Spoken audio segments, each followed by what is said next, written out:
Bonjour, le Tour de France des réseaux, c'est ici. Je suis à Paris, à la direction du développement de SFR Collectivité. C'est ici que se préparent et se dessinent les nouveaux réseaux haut et très haut débit pour demain. Alors, Hugues Wallet, précisément, quel est le rôle de votre direction? Alors, SFR Collectivité est dédié au réseau d'initiative publique dans le cadre de l'aménagement numérique des territoires. Donc, à cet égard, il répond aux projets des collectivités en termes de délégation de services publics ou de partenariat public-privé. À ce jour, SFR Collectivité a dans son portefeuille 28 concessions. 28 réseaux d'initiative publique. Sur des technologies très diverses. Il y a du DSL, du dégroupage, de la fibre optique. La spécificité d'SFR Collectivité, c'est justement par rapport aux besoins et aux attentes des collectivités d'être capable d'utiliser toutes les technologies possibles qui fonctionnent aujourd'hui sur les territoires en France. Donc ça va à la fois du très haut débit avec le FTTH, au DSL, au satellite et à d'autres technologies alternatives. Alors SFR Collectivité est le leader national des réseaux d'initiative publique. Qu'est-ce qui vous différencie par rapport à vos concurrents? Quel est le plus? Alors ce qui nous différencie, c'est qu'on a aujourd'hui une véritable maîtrise à la fois de la conception de réseaux d'initiative publique, du déploiement de réseaux d'initiative publique, dans les délais qui sont impartis et dans ce que va nous demander les collectivités, car souvent elles ont des délais de l'ordre de 2, 3 ans, 4 ans maximum pour déployer des réseaux. Et elle est présente dans l'exploitation des réseaux d'initiative publique, ce qui n'est pas toujours le cas de tous nos concurrents. Alors comment sélectionnez-vous les nouveaux projets? Quelles sont les collectivités ou les conseils généraux, les collectivités locales, où vous dites, bon, là j'y vais ou là j'y vais pas? Quels sont les critères? Tout d'abord, il faut quand même écouter quelles sont les attentes à aujourd'hui des particuliers et des entreprises et quelles seront leurs attentes demain. Donc il faut un petit peu se projeter, et notamment par rapport aux services et au développement des usages qui demandent toujours de plus en plus de débit. Ensuite, il faut aussi regarder les réseaux d'initiative publique qui sont déjà présents sur un territoire et donc être cohérent avec ces réseaux-là. Il ne s'agit pas de doublonner finalement un réseau. Et il faut aussi être à l'écoute des opérateurs locaux et nationaux qui ont éventuellement déjà développé des réseaux pour bien être en phase avec eux pour que derrière finalement le particulier et l'entreprise aient bien une multitude d'offres à des tarifs très compétitifs et multiservices. Alors, on parle beaucoup du très haut débit, on parle beaucoup du développement de la fibre, le grand emprunt, les 2 milliards pour la fibre optique. Comment voyez-vous l'avenir du haut et du très haut débit en France?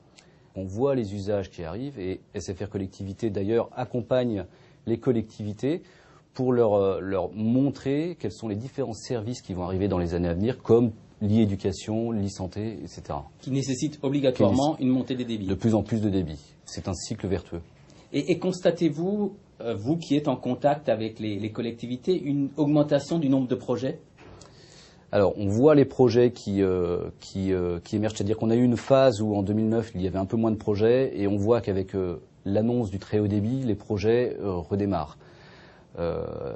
Les collectivités se cherchent un petit peu, mais on voit que dans les années à venir, on va en avoir de plus en plus et que le système est enclenché. Alors je sais bien qu'il y a un certain nombre d'éléments qui relèvent du secret industriel, mais pouvez-vous néanmoins nous donner quelques pistes sur l'évolution? Là, on a dit tout à l'heure, vous êtes à 28 réseaux chez SFR Collectivité. Dans les années à venir, on sera à quel nombre de réseaux?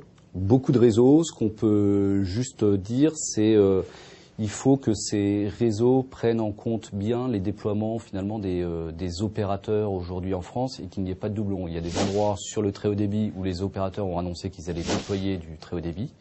Donc ça, il faut les laisser faire. Et par contre, sur les autres zones où on sent qu'il ne va pas se passer forcément ce qu'attendent les collectivités, ce qu'attendent les entreprises et les particuliers, dans ces cas-là, l'initiative publique a toute sa justesse et son importance. Alors effectivement, l'initiative publique, vous avez joué un rôle important ces dernières années avec les collectivités pour réduire la fracture numérique. Maintenant qu'on avance vers la fibre optique, j'ai l'impression qu'il y a une autre fracture numérique qui risque de se dessiner et que vous allez encore être obligé d'être là pour accompagner les collectivités. Voilà, on voit bien que la fibre va se déployer de manière assez naturelle dans les grandes villes et dans les villes moyennes. On le voit un peu moins dans les zones un peu plus semi-urbaines et rurales. Et donc, il y a un vrai enjeu des SFR collectivités aujourd'hui auprès des collectivités pour justement les aider à ce qu'il y ait une émergence et qu'on évite surtout une nouvelle fracture numérique. Et néanmoins, il me semble qu'aujourd'hui, même si on en parle énormément, j'ai envie d'employer une image en disant on avance à tâtons dans le brouillard. Est-ce que ce n'est pas aussi votre sentiment?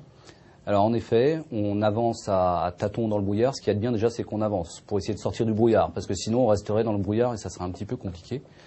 On avance, il y a un certain nombre d'incertitudes, comme tout ce qui est réglementaire, ce qui est architecture technique, où les opérateurs travaillent ensemble pour trouver la bonne architecture qui fera que derrière, ils seront tous capables de proposer leurs services. Mais on avance et on voit qu'il y a une belle histoire devant nous et que la fibre optique va amener aux particuliers, aux entreprises, des possibilités qui sont totalement illimitées et encore inconnues à ce jour. Et donc, il y a la volonté politique, il y a la volonté des collectivités et il y a votre volonté. Voilà. Et ensemble, on va peut-être y arriver. Et ensemble, on y arrivera. Très bien. Merci beaucoup.